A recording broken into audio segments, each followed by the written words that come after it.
بسم الله الرحمن الرحيم وإذا قيل لهم آمنوا بما أنزل الله قالوا نؤمن بما أنزل علينا ويكفرون بما وراءه وهو الحق مصدقا لما معهم قل فلم تقتلون أنبياء الله من قبل إن كنتم مؤمنين۔ یہاں پر دیکھیے وَإِذَا قِيلَ میں دال کے ساتھ الف ہے، یہاں پر زال کو ایک الف کی مقدار کھینچیں گے، قاف کے ساتھ یا ساکن ہے، قاف کو یہاں پر ایک الف کی مقدار کھینچیں گے، آمنو میں الف کے اوپر کھڑا زبر ہے، اس کو ایک الف کی مقدار کھینچیں گے، نون کو واو کے ساتھ ملا کر نون کو ایک الف کی مقدار کھینچ کے پڑھیں گے۔ بما انزل میم کے ساتھ الف اور مد ہے تو یہاں پر 3 سے 4 الف کی مقدار میم کو کھینچ کے پڑھیں گے۔ انزل میں نون ساکن کے بعد زار یہ فمال غنہ والا قاعدہ ہو رہا ہے، یعنی یہاں پر ہم غنہ کر کے پڑھیں گے۔ انزل اللہ لام کے اوپر کھڑا زبر ہے، اللہ کے لام کے اوپر کھڑا زبر ہے، یہاں پر لام کو موٹا بھی پڑھیں گے اور کھینچ کے بھی پڑھیں گے۔ قالو لام کے ساتھ واو ساکن ہے، لام کو ایک الف کی مقدار کھینچیں گے، قاف کو بھی ایک الف کی مقدار کھینچ کے پڑھیں گے، اس کے ساتھ الف آ رہا ہے۔ نؤمن یہاں پر حمزہ کے اوپر جزم آ رہا ہے، سکون آ رہا ہے، تو یہاں ہم نون کے ساتھ جھٹکا دے کے پڑھیں گے۔ بما انزل میم کے ساتھ الف اور مد دونوں ہیں، 4 سے 5 الف کی مقدار کھینچ کے پڑھیں گے۔ انزلہ یہاں پر دوبارہ سے فمال غنہ والا قاعدہ ہو رہا ہے، غنہ کر کے پڑھیں گے۔ علینا لام کے ساتھ یا ساکن ہے، نون کے ساتھ الف ہے، تو یہاں پر ایک ایک الف کی مقدار لام اور نون کو کھینچ کے پڑھیں گے۔ وَيَكْفُرُونَ را کے ساتھ واو ساکن ہے، را کو ایک الف کی مقدار کھینچیں گے۔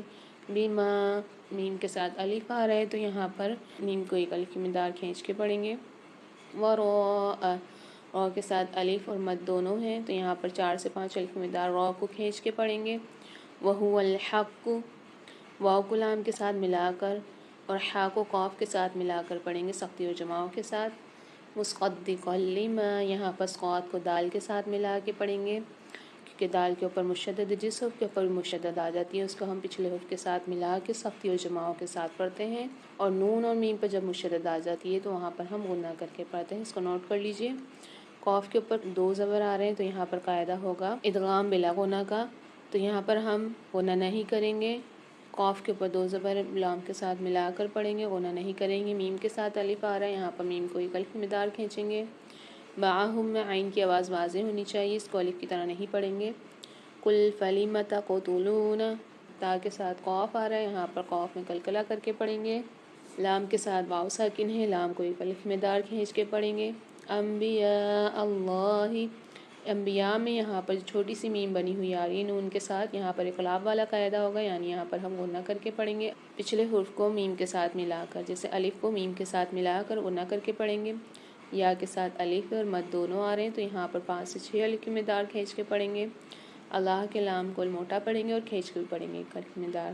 من قبل نون ساکن کے بعد قاف آ رہی ہے، یعنی یہاں پر ہم غنہ کر کے پڑھیں گے، قاعدے کا نام ہے فمال غنہ، با کے اندر قلقلہ کر کے پڑھیں گے۔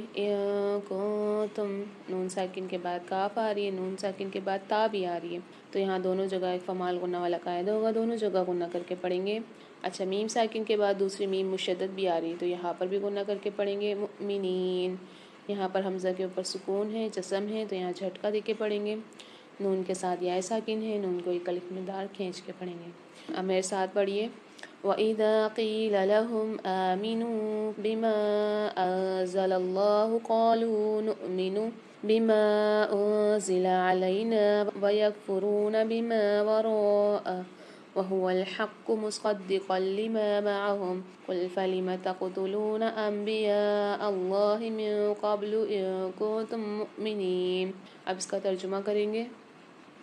وَإِذَا اور جب قیلا کہا جاتا ہے لہم انہیں آمنو ایمان لاؤ بما اس پر جو انزل نازل کیا اللہ اللہ نے، قالوا وہ کہتے ہیں نؤمنو ہم ایمان لائیں گے بما اس پر جو انزل نازل کیا گیا علینا ہم پر، ویکفرون اور وہ کفر کرتے ہیں بما ساتھ اس کے جو وراءہ علاوہ ہے اس کے، وہوا حالانکہ وہی الحق حق ہے، مصدقاً تصدیق کرنے والا ہے، لما اس کی جو معہم پاس ہے ان کے۔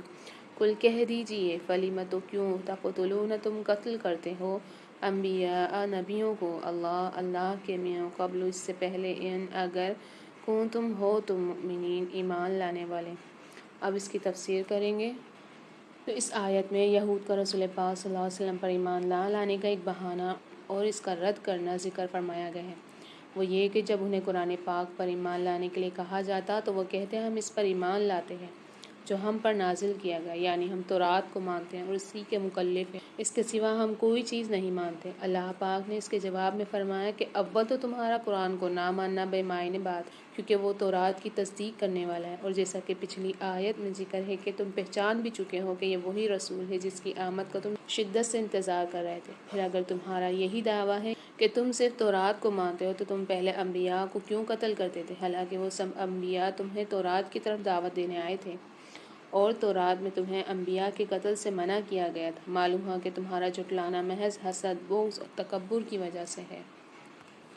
تو پیاری صالحات، یہ آیت یہود مدینہ کے رویے پر تبصرہ کر رہی ہے۔ جب نبی پاک صلی اللہ علیہ وسلم کے ذریعے قرآن نازل ہوا تو ان سے کہا گیا کہ ایمان لاؤ، کیونکہ قرآن وہی تعلیمات لے کر آیا ہے جو تمہارے انبیاء نے بھی دی تھیں۔ لیکن ان کا جواب تھا ہم صرف تورات پر ایمان رکھتے ہیں، اس کے علاوہ کسی اور کتاب کو نہیں مانتے، حالانکہ قرآن وہی پیغام لے کر آیا تھا، توحید، عدل، نیکی کرنا اور آخرت، جو ان کی اپنی کتاب میں بھی تھا۔ یہ آیت آج ہمیں ایک بڑا سبق دیتی ہے۔ ہم میں سے بھی کئی لوگ یہی رویہ رکھتے ہیں۔ ہم کہتے ہیں ہم تو صرف وہی مانیں گے جو ہمیں بچپن سے سکھایا گیا ہے، نیا علم، نئی باتیں، نئی طریقے سے نماز پڑھنا یا قرآن کی نئی سمجھ ہمیں قبول نہیں ہے، بس فلاں بزرگ نے جو کہا وہی حق ہے، حالانکہ اللہ نے قرآن ہر دور کے لیے نازل فرمایا ہے اور وہ ہر وقت دل اور دماغ کھول کر سمجھنے کے لیے ہے۔ یہود کے پاس انبیاء ہیں جنہوں نے آنے والے نبی پاک صلی اللہ علیہ وسلم کی خوشخبری دی، جیسے سورہ صف کی آیت نمبر 6 میں عیسیٰ ابن مریم نے کہا اے بنی اسرائیل، میں تمہارے پاس اللہ کا رسول ہوں، تصدیق کرنے والا اس تورات کی جو میرے سامنے ہے اور خوشخبری دینے والا ایک رسول کی جو میرے بعد آئے گا جس کا نام احمد ہوگا۔ پھر بھی انہوں نے انکار کیا، اور صرف انکار نہیں، نبیوں کو قتل تک کیا۔ آج کا عمل، ہم نبیوں کو تو قتل نہیں کرتے، لیکن ہم سچ بولنے والے، نیکی کی دعوت دینے والے لوگوں کی مخالفت کرتے ہیں جو قرآن کی طرف بلاتا ہے، اسے فرقہ پرست یا باغی کہہ دیتے ہیں۔ اگر کوئی ہمیں قرآن و سنت کی طرف پلٹنے کی دعوت دے تو کہتے ہیں یہ نئی باتیں چھوڑو، ہمیں سب پتہ ہے۔ یہی یہود کا رویہ تھا جس پر اللہ نے ناراضی ظاہر کی۔ تو ہم ان رویوں سے کیسے بچ سکتے ہیں؟ صرف زبانی نہیں بلکہ عملی ایمان ضروری ہے۔ جو قرآن سکھائے اسے ماننا ہے، چاہے ہماری عادتوں کے خلاف کیوں نہ ہو۔ نبی پاک صلی اللہ علیہ وسلم کی مکمل پیروی کرنی ہے۔ جو بھی نبی پاک صلی اللہ علیہ وسلم کے خلاف جائے وہ حق پر نہیں ہو سکتا، چاہے اس کا تعلق کسی بھی فرقے، قوم یا نظریے سے ہو۔ جب کوئی نیکی، قرآن یا صحیح بات کی دعوت دے تو اس پر غور کریں، نہ کہ فوراً انکار یا مخالفت کریں۔ اگر کسی بات میں اختلاف ہو تو اسے اللہ اور رسول کی طرف لوٹائیں۔ یہ آیت ہمیں تنقید نہیں، احتساب کی دعوت دیتی ہے۔ کیا ہم واقعی قرآن پر ایمان رکھتے ہیں؟ کیا ہم اس کے پیغام کو کھلے دل سے سنتے ہیں؟ کیا ہم سچ بولنے والوں کا ساتھ دیتے ہیں یا ان سے نفرت کرتے ہیں؟ اگر ان سوالات کا جواب نہیں ہے تو ہم بھی کہیں وہ غلطی تو نہیں دہرا رہے جو بنی اسرائیل نے کی تھی۔